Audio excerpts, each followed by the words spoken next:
মানুষের পেট এতটাই ছোট যে মাত্র দুটি রুটি খেলে তা ভরে যায়। যদি পেট এত বড় হতো যে খাবারের পর খাবার খেয়েও তা ভরছে না, তাহলে না হয় পেট নিয়ে আমাদের সীমাহীন দৌড়ঝাঁপ মারা যেত।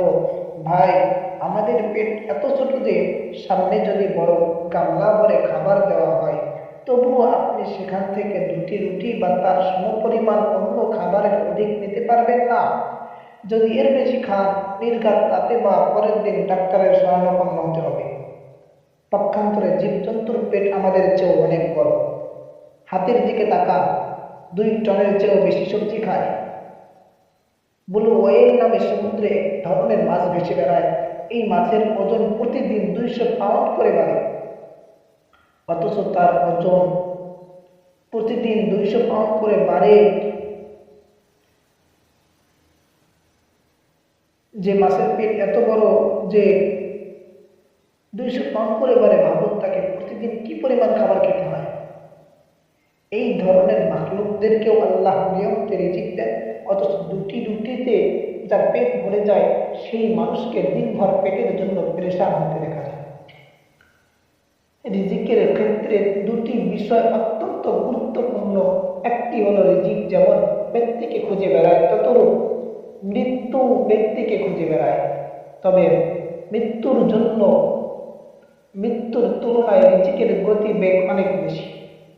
সেই জন্যই মৃত্যুর আগে রিজিক মানুষের কাছে পৌঁছে যায়। দ্বিতীয় গুরুত্বপূর্ণ কথা হলো সুদ। সংশ্লিষ্ট ব্যক্তি আল্লাহর শত্রু। সুদের কারবার করার অর্থ হলো আল্লাহর বিরুদ্ধে যুদ্ধ ঘোষণা করা। ভাই, যে ব্যক্তি পাথরের সাথে মাথা দিয়ে প্রতবতী করবে তার মাথা নিশ্চিত কেটে যাবে। ততরূপ যে ব্যক্তি আল্লাহর বিরুদ্ধে যুদ্ধ ডাকবে সে যেন নিজের চরম ক্ষতিগ্রস্ততার দায়ভার কারো না ফেলে। চরম চোখে আমরা হয়তো দেখছি যে ব্যাংক থেকে ঋণ নিলে ব্যবসা ভালো হবে, কিন্তু ব্যাংকের এই ঋণ শোধ করতে করতে আমি আমার এই চোখে হাজার হাজার মানুষকে সর্বশান্ত হয়ে দেউলিয়া হয়ে পথে বসতে দেখছি। আল্লাহ তাআলা ইরশাদ করেন, ওয়া মা খালাকাতুল জিন্না ওয়াল ইনসা ইল্লা লিয়াবুদুন। আমি জিন ও মানব জাতিকে শুধু আমার ইবাদতের জন্য সৃষ্টি করেছি। সূরা যারিয়াত 56 নম্বর আয়াত। এরপর বলেন, মা উরিদু মিনকুম মিন রিজকি ওয়া মা উরিদু আন ইউতঈমুন। আমি তাদের কাছে রিজিক চাই না, আর আমি চাই না যে তারা আমাকে খাবার দিবে। সূরা যারিয়াত 57 নম্বর আয়াত। তাদের কাছে আমার এই প্রত্যাশা নেই যে তারা আমাকে অর্থ উপার্জন করে দিবে। আমি তাদের কাছে এটাও চাই না যে তারা গাধার মতো দিন রাত খাটতে থাকবে, নামাজের কোনো হুঁশ থাকবে না।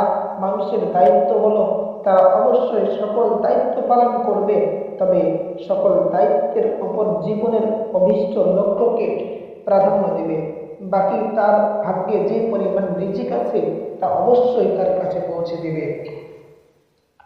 এক ব্যক্তি সাইয়েদনা বাইজিদ বুস্তামি রাহমাতুল্লাহ আলাইহিকে বলল, হযরত, কি করি বলুন, রিজিকের পেরেশানি আমাকে কুঁকড়ে খাচ্ছে। বললেন, তুমি প্রথমে ঘরে যাও, ঘরের যেই সদস্যর ব্যাপারে তোমার মনে হবে যে তার রিজিক তোমার দায়িত্বে, তাকে তুমি কান ধরে ঘর থেকে বের করে দাও। আর যার রিজিক আল্লাহর দায়িত্বে, তাকে নিয়ে তোমার আর কি ভাবনা। সাইয়েদনা বাইজিদ বুস্তামি রাহমাতুল্লাহ আলাইহি এই কথাও বলতেন যে যদি আল্লাহ তাআলা সমস্ত মাখলুককে আমার পরিবার বানিয়ে দেন আর পুরো জমিনকে তামার মতো শক্ত বানিয়ে দেন, আকাশ থেকে যদি এক ফোঁটা বৃষ্টিও না ঝরে, তখনও আমি এত বড় পরিবারের রিজিক নিয়ে সামান্যতম পেরেশান হব না। আমার মাওলা অবশ্যই রিজিক পৌঁছাবেন।